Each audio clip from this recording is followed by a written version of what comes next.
How is everyone doing during this eclipse portal? I brought my orphic egg for this discussion, and we will talk about her later. But we're approaching the solar eclipse in a few days on the 21st, and we're moving from the lunar expression of life to the solar expression of life. So to me, this is what the eclipse portal is always doing. It's transitioning us out of the feminine logos into the masculine logos. So the lunar experience of life, before we pop over the equinox and out of the dark, right? Imagine you've been like a seed in the soil.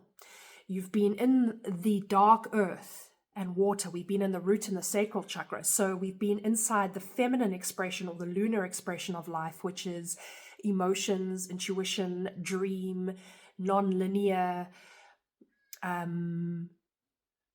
memory language, right? Impressions, not fully knowing. That's the feminine logos. It's the feeling self.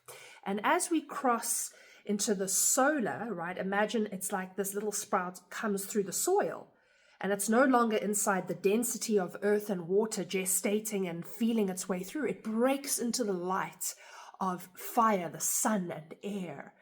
And you might be feeling now, as we cross into the solar expression, you might be feeling a sense of clarity come in. I've certainly had that over the last week. I've gone into just fully actioning things, which is the masculine logos. Understanding, right? Understanding. I know I'm going to do that. Oh, I've got to action that. Yes, that's the direction I'm probably going to take. And I've started to activate or have clarity and take action over direction for myself. So you might be feeling that. You might be feeling like you suddenly have a lot of clarity coming in because fire, Manipura chakra, is coming in at the moment to meet what has been gestating in the waters and the earth.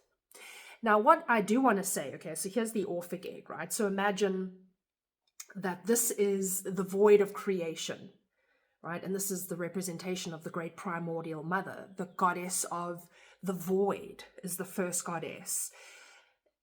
Imagine a big yoni, right? It's a void. There's nothing there. It's nothing.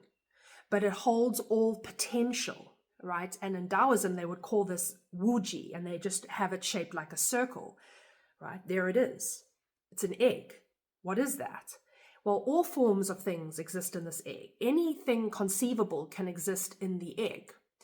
And as we transition from lunar to solar during this eclipse portal, there's a heightened energy, an alchemical calling to focus your intention into the formlessness of the void, right? All of us have this cosmic egg in our hands right now, and it's this potential for your life. It's formless. It's just the prima materia, the void. And out of the void, whatever is created or comes into form. So we're crossing from formlessness, the lunar expression of life, into form, the solar expression of life.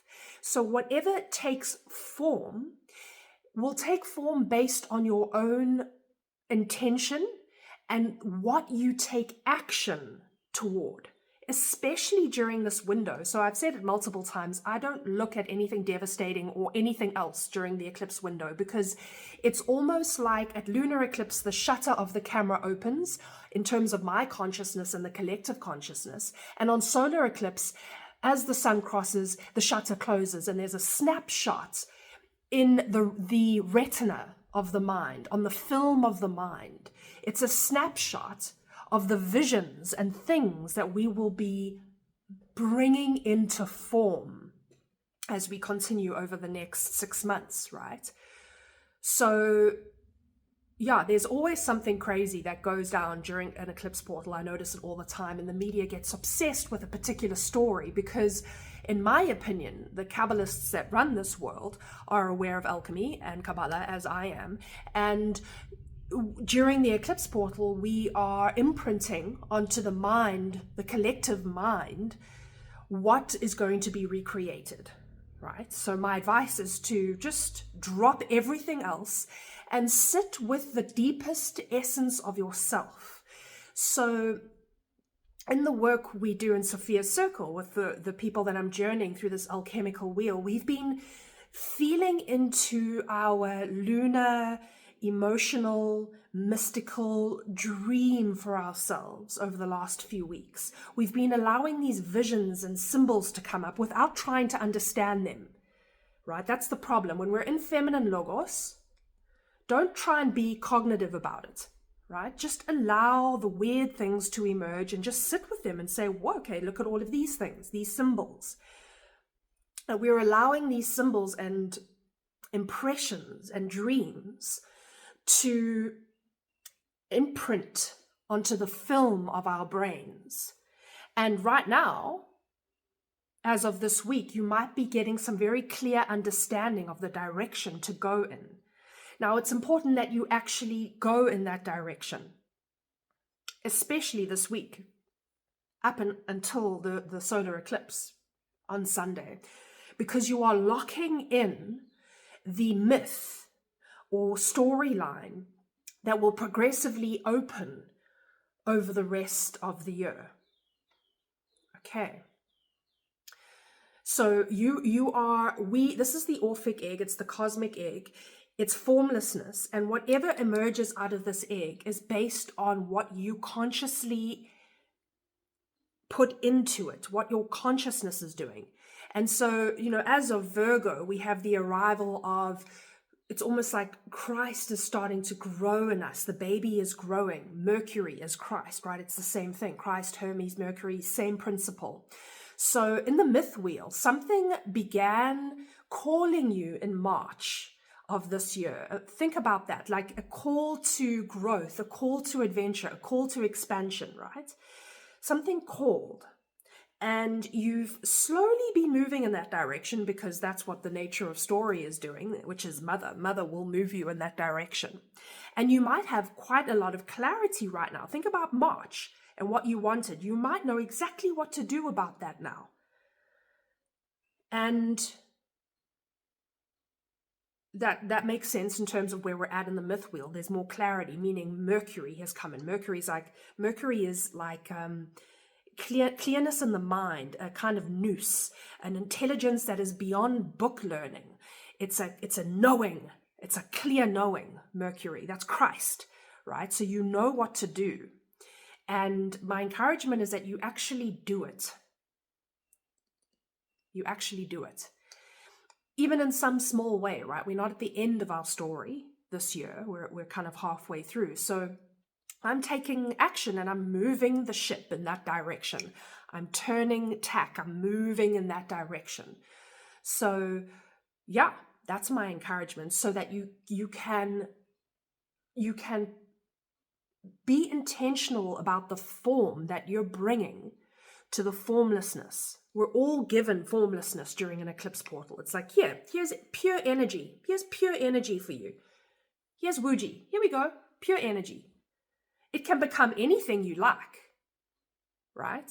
So it's important that we take that energy with gratitude and not just implement what our ego mind wants. Like, I want a fast car and like lots of chicks and a big house, right? Give me that formlessness. That's kind of, that's really not getting the point. It's really not true mercurial, right? Mercurial is beyond sort of ego brain thinking.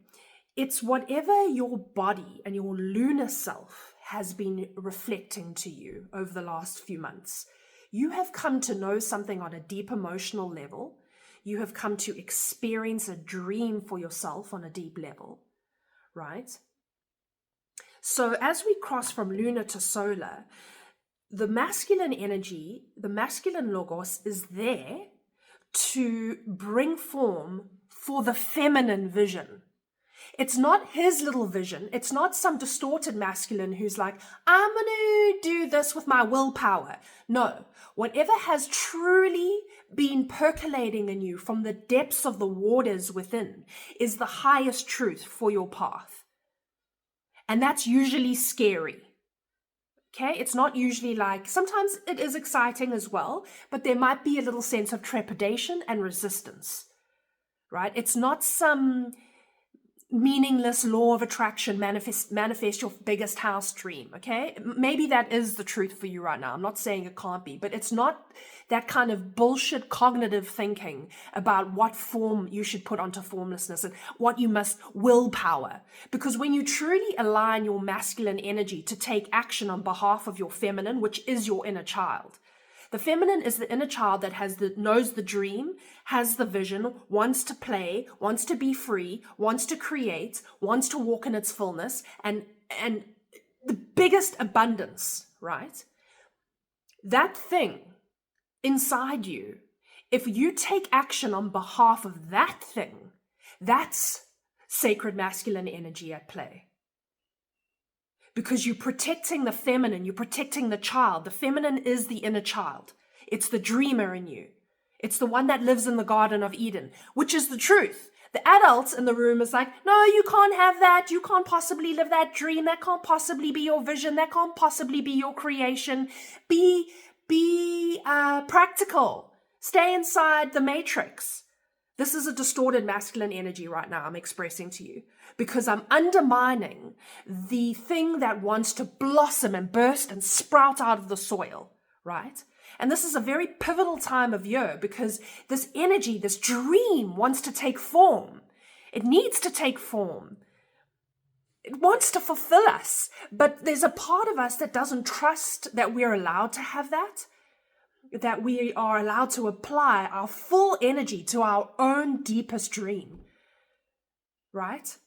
Some lie about being practical and going around another loop on the same freaking treadmill of, matrix-induced obligations. We use all of our yang, beautiful masculine energy that is directional and action-based. We use all of it for bullshit, like, I'm going to just do my taxes for days, all my admin, buy all the groceries. I'm going to do all of these things, right? And all of these things need to be done. But can we give some of that energy and focus to the lunar dream, to the mystical, childlike, deepest wanting in you? Can you bring form to the thing that the mother actually needs you to bring form to? Sure, get your taxes done, pay the bills. But there's a bunch of other ways to use that energy. We're coming into masculine directional energy. And it's intended, if you're really living in your divine masculine, you are using that energy to implement your inner child, feminine logos, deepest calling into reality. That's what it's for. That should be your priority. That should be your priority. Living in activating your deepest vision. Yeah. So I think that's my speech done. Let me know if you feel this. I really would love to hear how you're feeling, how it's been for you. If you feel like a new direction coming up for your deepest vision, dream, emotional reciprocity, like whatever it is, it's different for all of us. But what do you feel coming up? And do you feel you can take direction, take action? Trust that. Yeah. Okay. Sending love.